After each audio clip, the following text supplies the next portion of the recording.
Ang bata sa video, nakikipaglaro sa ahas. Uy! Uy! Uy! Walang takot kung hawakan ilagay sa leeg.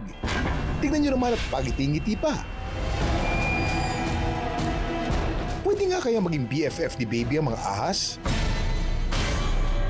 Unang kita ko, parang natakot ako. Bakit nga kaya tila walang takot ang bata? At ligtas nga ba ito para sa kanya? Uy! Uy! Uy! Ano mangyayari sa'yo pag nakagat ka ng ahas?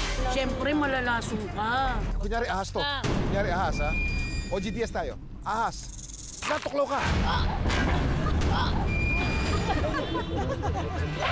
Alam niyo po ba, 10% lamang ng ahas ang may lason. 90% ng ahas ay non-venomous o walang kamandag. Kaya pag nakagat ka ng ahas, hindi agad-agad mamamatay ka. May mga ahas na harmless, may mga ahas na, yakap, higpit ng yakap mo. Ahas ako.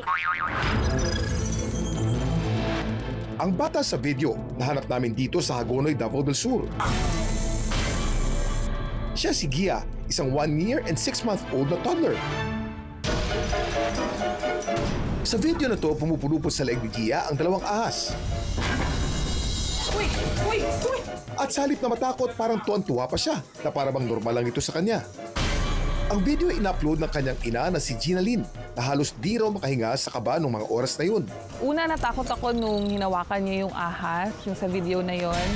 Pero nung nakita ko siya na parang kampante lang, nag-enjoy lang siya, may worries lang, konti, kasi baka manggigil siya, tsaka masaktan niya yung ahas. Bago pa mapanood ng marami ang video na to, meron na rin ibang video si Gia kasama mga ahas. Sa video naman ito ni Gia, tila tinatansya pa ang sarili sa malaking sawa.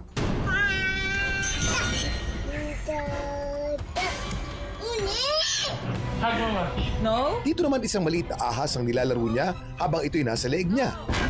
Siyempre, parang takot din ako kasi ako nga, myself, I'm also scared of snake. Pero nung siya, parang okay lang na natanggap ko na lang din na happy siya sa habang hinahawakan niya yung ahas. Ang mga ahas ay walang tenga o external ears kaya hindi sila nakakarinig sa karaniwang paraan. Sa halip, nakakaramdam sila ng mga vibrations mula sa lupa gamit ang kanilang katawan at panga. Dila ang pang-amoy ng ahas. Ginagamit nila ang kanilang forked tongue para mangolekta ng scent particles at pinapasa ito sa Jacobson's organ dito po sa tuktok ng kanilang bibig. Ang dami mong alam, Kuya Kim! Ayon kay Gina Lynn, nasanay na si Gia sa paghawak ng ahas sa murang edad dahil mga alaga ito ng kanyang amang si Carlo. Pinakita ko lang sa kanya una kung paano humawak ng ahas. Pinapasali ko siya maglinis na ahas. Mga 1-year-old siya nung nag-start siya maghawak ng ahas. Masaya siya na nakita ko rin sa kanya na parang interested siya sa hayop na yan. Isang farm owner si Carlo. Bukod sa ahas, sanay din siya sa pag-alaga ng iba pang mga hayop gaya ng kabayo at manok. Isipan ko siyang turuan kasi kami, nung mga bata kami, ganyan din yung ginagawa sa amin ng mga parents namin na mapalapit kami sa mga hayop dito sa farm. Nung una, natatakot ako kasi ahas yan, hayop din yan, may sariling pag-iisip yan. Ang dalawang ball python na parang scarf na nakapulupot sa leeg ni Gia ay sina Tep at Sly na legal daw na inaalagaan ni Carlo. Oo, hindi po anak ni Suma ang batang yan. Pero ba't kaya tila ginawa na niyang kwintas ang dalawang ahas? Uy! Uy! Uy!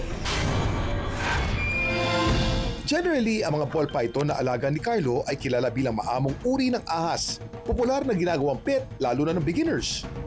Hindi sila aggressive at kapag natatakot, mas madali sila mag-ball up at tinatago ang kanilang ulo kaya tinatawag na ball python.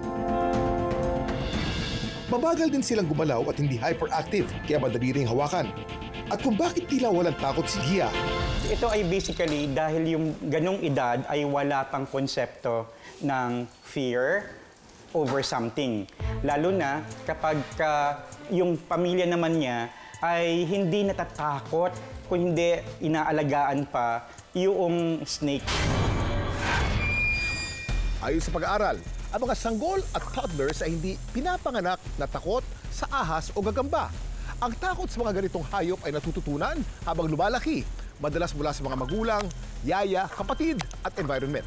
Pero once of age na siya, then nagkaroon ng negative situation kung saan maaring humigpit yung yakap sa kanya ng snake o kaya naman may nakita siyang nabite ng snake, then yung fear mag-a-arise yun sa kanya.